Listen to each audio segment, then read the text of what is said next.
Hi, it's Karen, and today I'm going to show you how I made this cute owl pocket card for a pocket letter.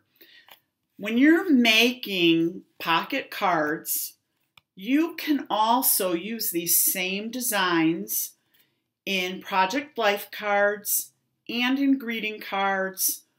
You could frame them for little, like seasonal decorations. So I just want to always give you another idea of something that you can use it for, because not everybody does pocket letters. Not everyone does greeting cards. So I just want everyone to know there's a lot of uses for these. You could even mount him on a tag and use that for a gift. And over the next few weeks, I'm going to try to focus on my videos and show you as many different things that I can. So I used our new paper called Into the Woods, I believe, and it has 12 sheets of 12 by 12 paper. And on each piece, there's a different design on the front and on the back. You get 12 patterns, so you'll have you get 6 patterns and 12 sheets. So you would get 2 of the one with the acorn and the little dot, or you would get 2 of the wood grain and the flowers. And in the catalog, you can see all the different patterns. On this one, they happen to have 2 different ones of the wood grain, and I'll talk a little bit more about that in just a bit. So last video, UPS came, rang my doorbell, so I'm going to try to work very quickly and get through this before I get another interruption. So the first thing I would like to share is that when you're using our punches, this is an owl punch and it is current, so you could purchase that today if you wanted at my website, which is www.karenbiefeld.stampinup.net. And if I remember, I'll try to post that in the comments below so that you can find it, along with a host code in case you decide to make an order.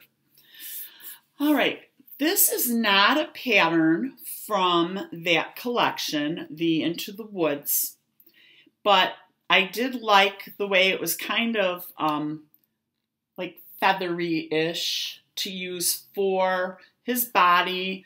Sometimes people make like bride and groom, so then it would be his vest.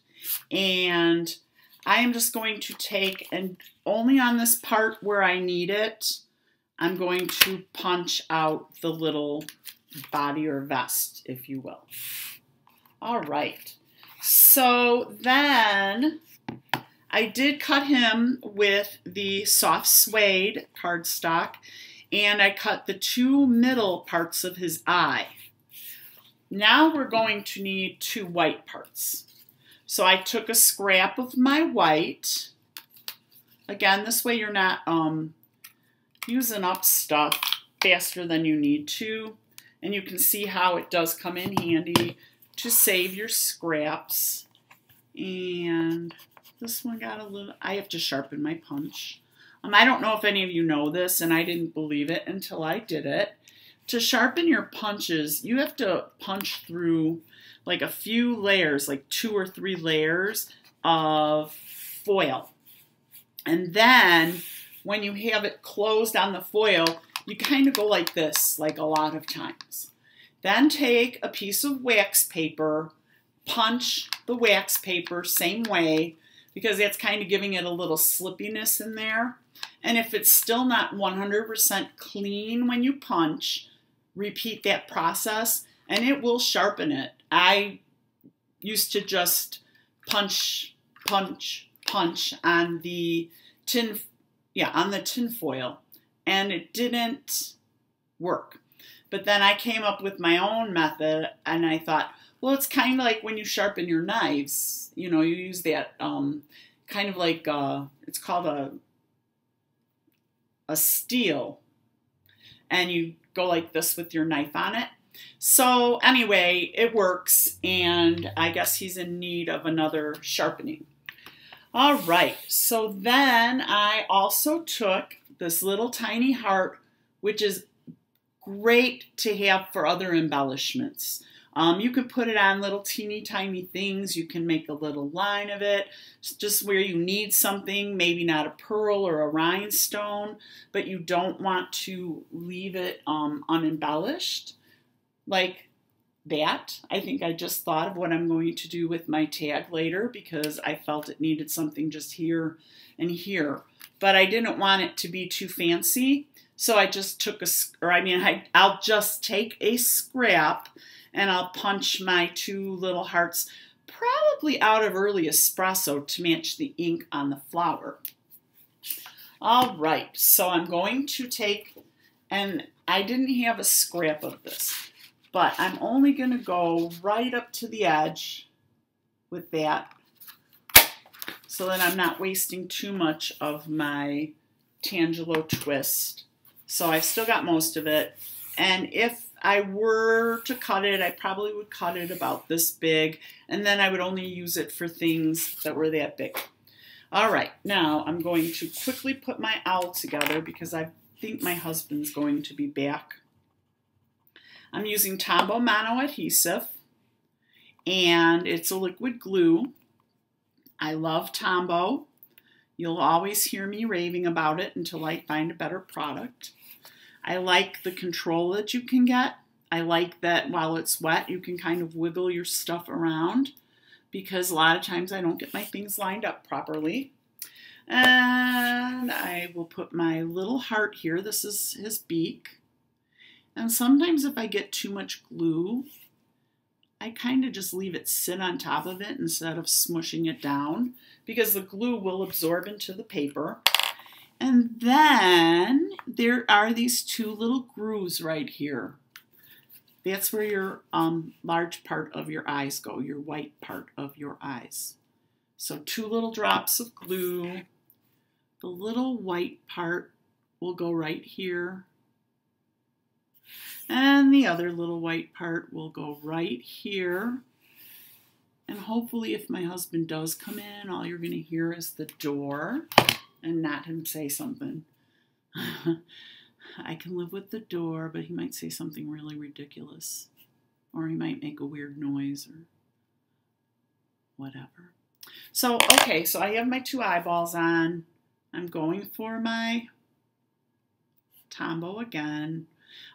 If you put the eyes going in the same direction, no matter where you put them, it'll look cute.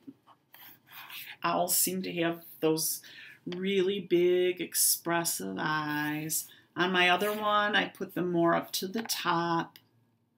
On this one, I'm going to put them more to the bottom, just to kind of show you like how he has a different look depending on where you put the eyes. So here he's kind of like looking up and away. Here he's kind of looking down to the side. All right, so then I come to the point where I want to put this on something. And first I tried on the lighter color paper. And he looks cute on there, but as you start to do this more, you're going to look at it and say, I wonder what I could do to make him pop out. So then I said, well, maybe I should use the darker paper. And again, he really didn't pop out. He popped out a little more, but not quite. So I took my 1 3/4 circle punch, and I chose that size because I know that it will work. And he'll fit inside of that nicely, and you won't have too much around the edge. You can experiment with different size circles because you can always use them in another project. And so then I tried it on here. That looks okay. And I tried it on here, and I did like that better just because I'm getting more contrast. So I've got like my light, my dark, my a little bit darker, my light, and that little pop of orange as a nice contrast color. So again, he does look fine on here. It's personal preference. But I am going to just put my dimensionals on him differently. I am going to glue him, the owl, to the circle using my mono adhesive. And you can see how this one's raised up and this one isn't. And on the back of the circle, I am going to take my dimensionals, and I cut all my dimensionals in half because you never really need a whole dimensional unless you have like one thing and you can just put it right in the middle. So I am going to adhere him to the darker piece of patterned paper using my dimensionals, and you'll just get to see how different it looks when he's popped up away from the wood grain, the wood grain. So I'm going to put him on here just like so. I'm going to do my best to center him. And now you can see how that pops it up away from the back a little bit, and it defines the wood grain a little bit more when I want to use it on the darker color.